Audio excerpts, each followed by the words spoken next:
celui qui est tombé dedans, et là, le métier est vissé, ça devient viscéral après, en fait. Bonjour, je m'appelle Hugues, j'ai 52 ans cette année, et je suis à Saint-James depuis mars 2001. Alors, je suis au poste d'échantillonnage-tricotage, c'est-à-dire que je vais transformer une image ou une idée, quelquefois farfelue, d'une styliste. En un échantillon, on peut dire quelque chose, on passe d'un fil à une étoffe, en fait. L'idée, c'est que la styliste échange avec les techniciens. Elle part souvent d'une idée, quelque chose qui lui passe par la tête, et à ce moment-là, ça donne un fil conducteur. Et ce fil conducteur-là, elle va essayer de nous l'exprimer avec des mots simples, mais en même temps, comme c'est un petit peu son délire à elle, c'est un petit peu son trip, c'est pas évident. C'est-à-dire qu'il faut arriver à rentrer en communion avec la styliste, en fait. Être dans sa tête, ce qu'elle voit à ce moment-là, ce qu'elle voit précisément, pour essayer de se ramener au plus de son idée. Alors, dans un premier temps, si on y arrive, tant mieux, mais si on n'y arrive pas, c'est pas grave, parce qu'elle va pouvoir rebondir par rapport au premier échantillon en disant, c'est peut-être pas ce que j'imaginais, mais ça me permet de rebondir, et tout compte fait, c'est pas mal. Ou au contraire, waouh, tu m'as sorti vraiment ce que je t'ai demandé, mais je ne m'attendais pas à ça, et ça ne me convient pas du tout, en fait, c'est pas du tout, voilà. On va essayer de tout réaliser, c'est ça le but, parce que sinon, c'est pas binaire comme réflexion 0 ou 1. Brutalement, c'est peut-être pas réalisable, mais en faisant quelques petits aménagements de 3 fois rien, peut-être qui sont juste techniques et qui ne se voient pas d'un point de vue stylistique, ça devient réalisable.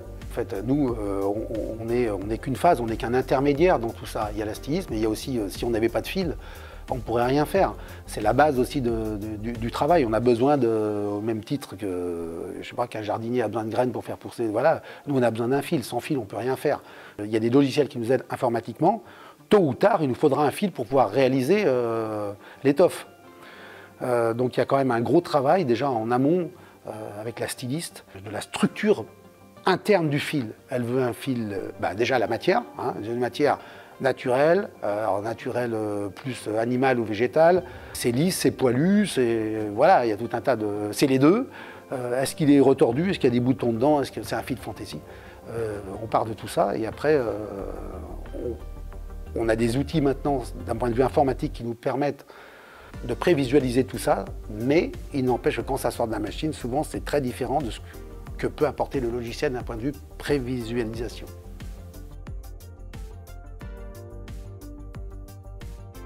On fait partie du départ, en fait. Le point de départ, il y a une styliste, il y a un fil, il y a une couleur, il y a nous, voilà, c'est le point de départ, c'est ce mélange de tout ça.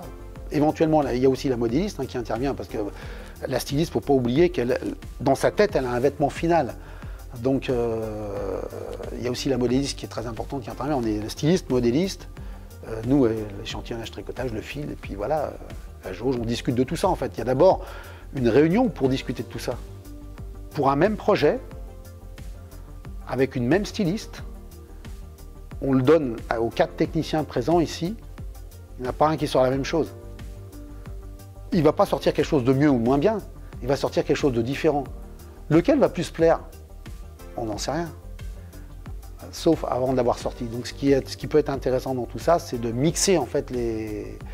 toi Driss, qu'est-ce que tu en penses? Je pensais faire comme ça. Ouais, bon, t'as peut-être raison, je partirai plus sur la jauge du dessous. La jauge du dessous, vu que c'est un fil qui va peut-être être lavé, qui va rentrer, on ne sait pas trop ce que ça va donner. Déjà, il y a un échange en arrivant. Après, on va dire qu'il y a un petit débrief, il y a une petite réunion pour savoir qui prend quel projet. Parce qu'il n'y a pas que des projets de création. Il ne faut pas oublier qu'on est dans l'industrie et qu'en fait, on doit produire et on doit vendre en fait ce qu'on a produit.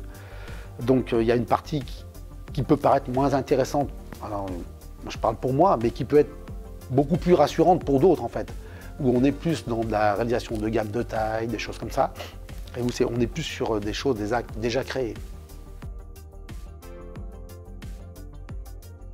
Chaque maille c'est un carreau, visuellement ils ont essayé de synthétiser en fait ce qu'était une maille, donc ils ont défini un carreau, mais en fait non, physiquement c'est pas ça, c'est un entrelacement d'un même fil sur lui-même, à chaque rangée.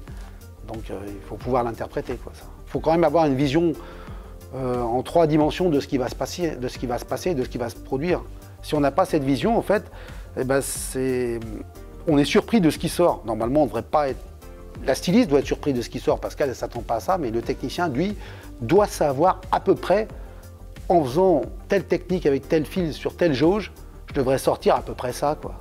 Et c'est en faisant ça qu'on va pouvoir axer les réglages, si on veut quelque chose de dense, d'aéré ou pas. C'est en fonction de ça qu'on va pouvoir axer sur les réglages que nous permettent le fil en fonction de la jauge et donc des possibilités de la machine également, hein. J'ai toujours fait ça, en fait, je suis rentré pour ça. Je fais ça, je ne sais pas si je finirai sur ça. Mais en tout cas, c'est mon métier de base, c'est ce que j'ai appris à l'école. Et c'est tout de suite quand je suis sorti de l'école, en fait, alors ça peut paraître long de faire tout le temps le même métier, mais en fait, c'est jamais le même. En fait, ça change de saison en saison. Et à l'intérieur de la saison, c'est de projet en projet. Donc en fait, on est tout le temps, je ne veux pas dire sur un nouveau métier, mais on découvre et on apprend tout le temps des choses au fur et à mesure des projets et des saisons. Et sans compter qu'il y a quand même une évolution du matériel, malgré tout, au fil des ans. Les constructeurs de machines se mettent aussi à faire des choses qu'on ne pouvait pas faire avant. Même au niveau des fils, on voit des fils que on ne voyait pas avant. En fait, c'est normal, tout évolue de manière ascendante. Il y a un bassin, le bassin rouennais, c'est un bassin textile. Et au-delà du bassin textile, la ville de Roanne, c'est du tricotage.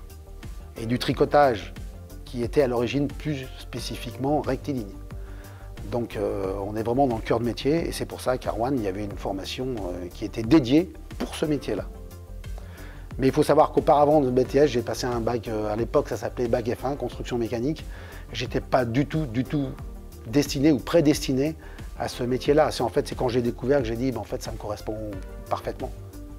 C'est même au-delà de mes attentes, parce que c'est un renouveau chaque fois. Puis c'est un petit peu comme Astérix, hein, quand on est tombé dedans, on ne peut plus en sortir, c'est un peu comme ça. Celui qui est tombé dedans, il a le métier vissé, ça devient viscéral après en fait.